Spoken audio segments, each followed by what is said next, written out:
welcome back. Today I want to talk to you about making a wet palette. What a wet palette does is it keeps your paints relatively moist while you're using them from underneath. So the working time with your paints increases a great deal.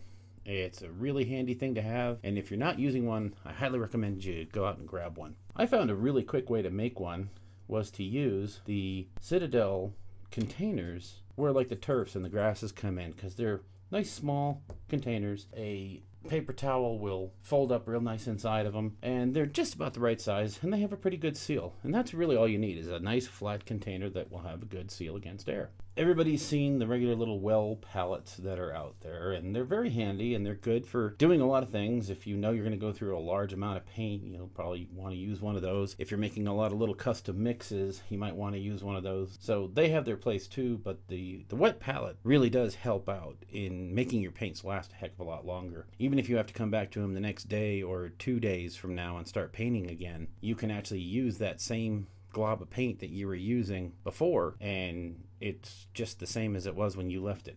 It hasn't dried up, it hasn't gotten all, it hasn't really changed that much. So it's very, very handy to have. This is really all you have to do. These are the wet palette refill pads that P3 puts out. All they are really is parchment paper. I find the little pads of these things to be handy because they fit just perfectly, obviously into the P3 wet palette, but also into the Games Workshop palette they fit real well into. Or you can just go down to the grocery store and get parchment paper. Just make sure it's not the wax paper. Some of that paper has wax on one side, and that will keep water from being able to get through the paper, and it will pretty much keep what you're doing from working. Now, side by side here is what we have: the regular well palette and what's going to become our wet palette, the Citadel Turf container.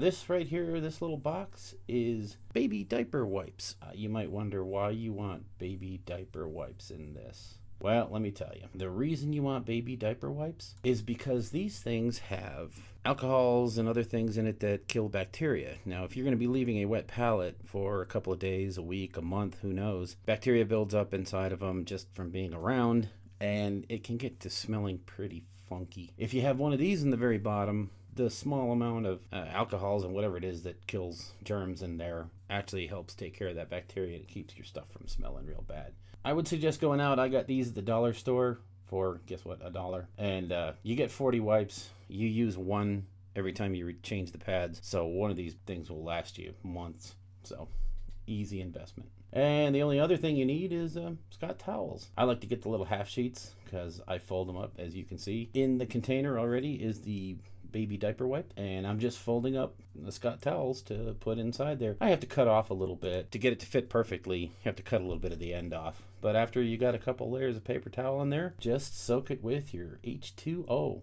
or water. Tap water does just fine. And once you've got it good and soaked, you don't have to make it wet like, the bottom of the sink. I mean, it doesn't have to be sopping wet. Just good and moist will do.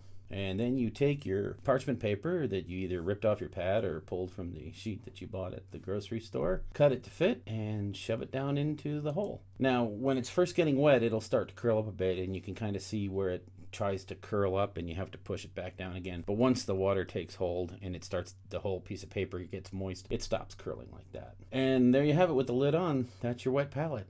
That will keep your paints alive, allow you to mix your paints, and you can make all kinds of, just little mixes and drag a little bit from here to there and do all kinds of great little mixes and have fun with it. Once you put the lid back on, no air gets in there so it doesn't dry out. The water that's kind of seeping up from underneath, it doesn't waterlog your paints, it just keeps them from drying out, which is infinitely better than, say, a plastic palette that a certain game company sells, or even a ceramic palette that you get at the art stores. And that's what you got. So I hope you like the idea of maybe building a wet palette for your very own. I figure the cost of this one comes out to be a Scott towel, a container that you're probably going to throw away anyway, some baby diaper wipes, so I'm looking at probably 50 cents. And it's worth it when you consider how much the paints cost us in the long run, so it's definitely worth the investment, it's worth the time, and plus it just lengthens the life of your paint, which means you can do more, not lose the consistency, not lose the color that you're working with. You know how hard it is to remix that certain shade or a certain blend that you're looking for. So it's pretty handy overall.